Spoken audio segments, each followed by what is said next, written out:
Hello বন্ধুরা, মৌসুমী রান্নাঘর daily ব্লগে সবাইকে স্বাগত জানাই। আজকে সকালে জলখাবার রুটি আর মিষ্টি আর হচ্ছে আলু পটল দিয়ে তরকারি। ব্লগটা দেখতে থাকুন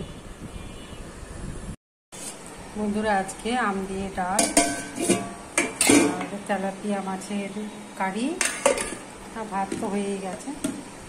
আর বন্ধুরা বরবটি আলু পোস্ত হচ্ছে,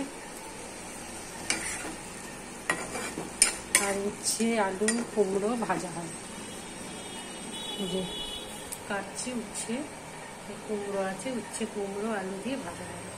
ব্লগটা দেখতে থাকুন বন্ধুরা। আমি এখন খাবো এই যে উচ্ছে কুমড়ো ভাজা, বরবটি আলু পোস্ত, মাছ আর এই টকের ডাল।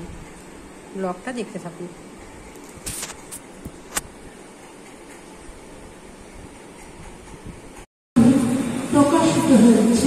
প্রকাশ করছে সুব্রত মুখোপাধ্যায়। মেঘনাথ দাসকে মঞ্চে আসার জন্য অনুরোধ করব,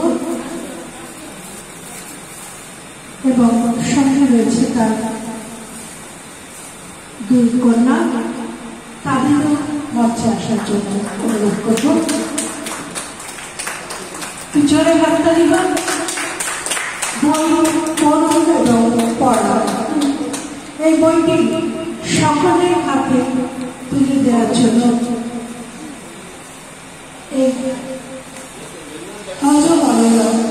কাব্যগ্রন্থের প্রকাশ লেখক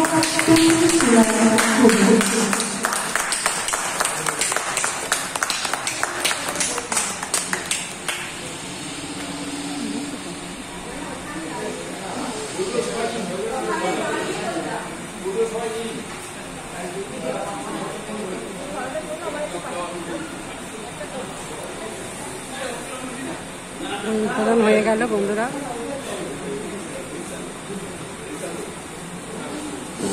সুব্রত মুখোপাধ্যায়কে বয়স্ক মানুষ এখন আবৃত্তি করছে। ভালো লাগে, এই বয়সেও কত আগ্রহ কবিতা শোনার, সেটা দেখেই আমরা অনুপ্রাণিত। তার সঙ্গে দেশের স্বাধীন হয়েছে, জনতা উল্লাস সবই এখন কাজ করেছে রাজনৈতিক কথা ফাঁস। কখনো কঠিন ছিল অন্যদের কাছে স্বাধীন দেশ। হয়তো আমি এখন সেই খেলায় তোমাদের কোনো জিনিসের মতো আমি আমার মুক্ত প্রায় 6টি বন্ধন থেকে বিচ্ছিন্ন হয়ে যাবো একদিন এই পৃথিবী ছেড়ে। আমার নাম শুধু গণিতে বুঝতেই থাকবে। রানী বলছিলাম একদিন আমার স্মৃতি আছে, অদম্য মাঠ খাট কুকুরের সাথে বন্ধুত্ব আমার। কাটাতে চিঠি পাতাটা নিয়ে গেলাম।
তারপরে এবার ওই অনুষ্ঠান শেষ হলো, এবার বাড়ির দিকে রওনা দিচ্ছি।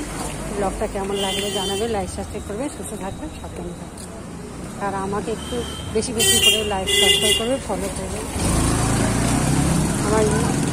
আমার ইউটিউবে আছে মুচি রান্নাঘর, ফেসবুকেও আছে, এগুলো একটুখানি আমাকে দেখবেন আপনারা।